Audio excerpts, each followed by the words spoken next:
Yeah, Coach. I guess I would just ask you what you guys are working on for this week's game. I'm sorry, say it again. I got to turn this up. I said, Go ahead again. Yeah, I would just ask you what you guys are working on for this week's opponent. Well, we play South Carolina State first, so we were off yesterday. So we'll be fully locked into improving the things that we need to get better at from Saturday night, locking into South Carolina State. It's a shorter type of week because we can't use Saturday as an off day, even though it's a travel day. So we have to use that as a practice day. And so we took yesterday off. We'll practice today, play tomorrow, practice Wednesday, Thursday, play Friday, practice Saturday, leave.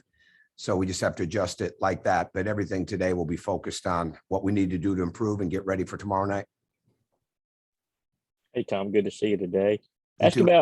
about Noah just a little bit. A guy who had never been to Athens before. I know you've spoken before about with the COVID situation, you're not really getting to meet players until they get to school themselves. Just about that, just kind of what he's brought to the team so far. Well, I'm proud of him, and I'm really happy I'm excited for him for what he was able to do yesterday. I know how proud he was. We talked about it in the late morning, and he gave me the heads up, and I was really, really proud of him. Yeah, he's a very mature young man. He's very hungry. He's very driven. He's in an all-time high group of guys I've coached of utilizing that gym way beyond what's required of him. And certainly in our time here at Georgia, and we have a lot of guys that are in that boat this year. You know, for year 4, this is by far the most guys we've had that spend extra time at the game. And we've had some that are in and out. We've had some that have talked about it in the past, but they weren't always in there like these guys are. And I think it makes a difference. And I think Noah is a guy that just, he's a perfectionist.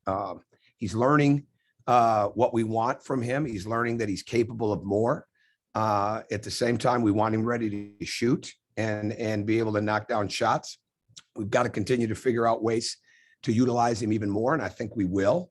And he's an outstanding young man. Okay, next we're going to go to Mark Weiser, and then we're going to go to Sloan. Tom, I want to ask you, you guys announced last week the signing of JT Elder. I want to ask you what you guys liked about him as a player you wanted in your program, and with some of the changes on your coaching staff, maybe how the dynamic impacts recruiting as you guys look to add quality players in the future. Well, I think everybody on your coaching staff has got to have a recruiting mindset, and we have that now. Even with the addition of David Gale, I mean, he's got a recruiting mindset, and they want to evaluate players. They want to do the legwork that goes into it. I think it's really, really important, and we've tried to take advantage of the way the rules have allowed us to do that. You know, there's still only 3 coaches that are on the road to recruit, but the way the rules are right now, everybody can have a hand in it. As far as JT, when I looked at where he was a year ago to where he was body-wise right now, it was a no-brainer. I mean, he doesn't even look like the same person.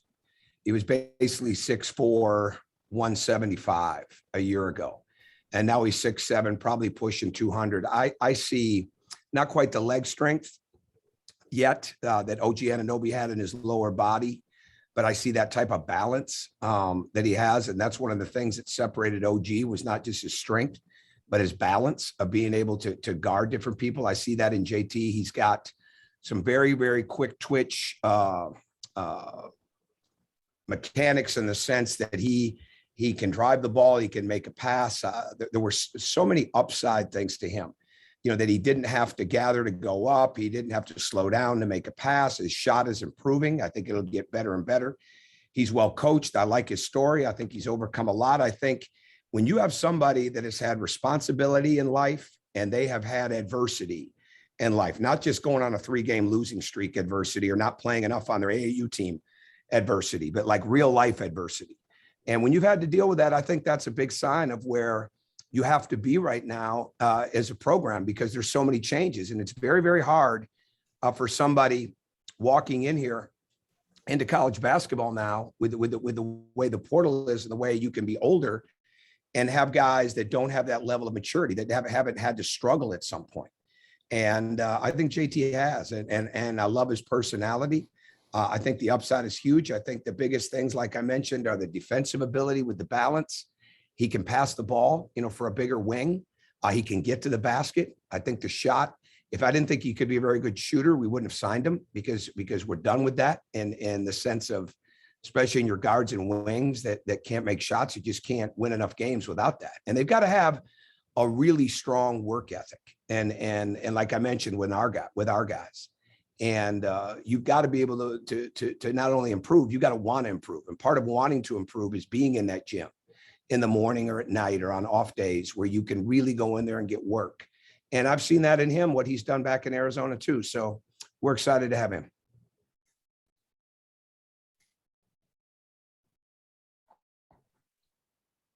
Hey, Tom, I really enjoyed the chess match the other night with our 4 perimeter guys around Bridges and them starting a big lineup and then forcing them to have to play small. The great start we got off to in the game.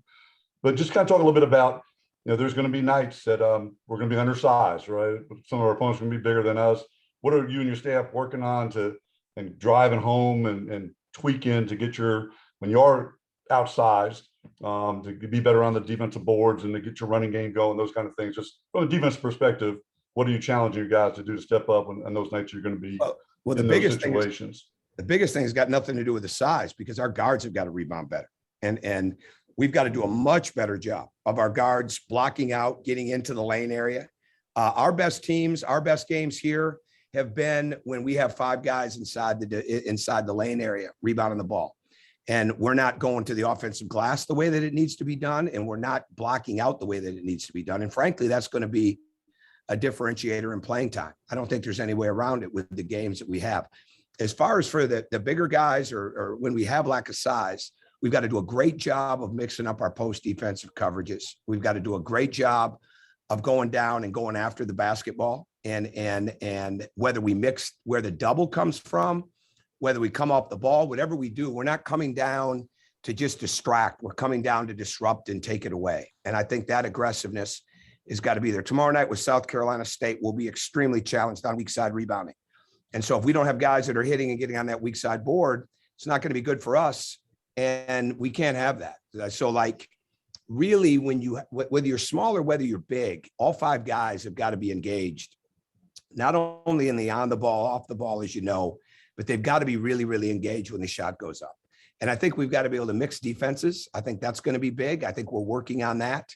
We're trying to really determine what do these teams want to do with their point guards, and what we don't want to do is overextend on guys that we don't need to overextend on, because one of the worst things that can happen, especially early in the year, until your team figures it out, is you get into an overhelp situation. And we don't want that. We don't want to be overhelping off shooters. We want to control the basketball. We're spending a lot of time on guys figuring out, okay, is he beat or is he not? And if he's not beat, don't overhelp just for the sake of overhelping. Sometimes that can be fake hustle, and we're not looking for that. But bottom line, Mark, with all that being said, we've got to be a more physical team. And I think we're getting there. I mean, from where we were in Charlotte to where we were against Cincinnati in 3 weeks is a night and day difference. And it's just got to keep jumping up like that constantly for us in those areas that we can control. And we talk to these guys a lot about, controlling the controllables and how physical you are, how aggressive and aware you are, how you hit people, what your awareness is like off the ball, your ability to see the shot go up, get after the offensive board. That's a big, big thing, because no man's land. And we spend a lot of time on the film talking about what no man's land is, whether it's transition D, whether it's where you're standing on offense. Are you indecisive on being back, getting to the glass? Those type of things. So it's learning. There's no question. It's a learning process for these guys, but they are doing it. And I think we'll get better with it. Okay, next we're going to go to Chip Towers, and then we're going to round things out with Lance McCurley. Yeah, Coach, early part of the year, nobody knows what anybody has in terms of a team yet, but Cincinnati, we all know how tough that is a place to play. And I understand it was really cranked up the other night. What are you able to take away from going in there? Obviously you didn't come away with the W, but what y'all were able to do in that type of environment. Well, I was proud of the way they handled it, because I've been in there when you can't, when they're selling standing room only tickets and you can't hear yourself think, and it's a Friday night in the middle of the winter, or it's a Saturday afternoon or a Saturday night, and it didn't disappoint. Wes is doing a really, really good job. I mean, they've got their passion. That's a That's a huge, huge basketball environment, and they're back quickly in there, you know, after the struggles that they had last year. So we knew we were going to have a really good environment, and our guys handled it. I mean, they got off to a good start. The bottom line for us, when we make 3 or more passes, other than just coming down on the break and getting to the rim or throwing it in, we're doing a good job. When we start trying to make things happen too soon, or we try to force the issue and we don't make the next pass, then we're not as good. And we had one tough stretch in that game where we came away empty-handed too many times, and we let them score. And even though we came all the way back, what they've got to understand is always comes down, all right, to the little things, you know, whether it's the blockouts on a free throw, and it was a freak bounce at the end, but we didn't get the ball, right? Like everything you do in practice matters, because you never know when it's going to come up in a game. And but as far as going into that environment, no question about it, our guys got better inside of it. They learned, and we've got to build on it.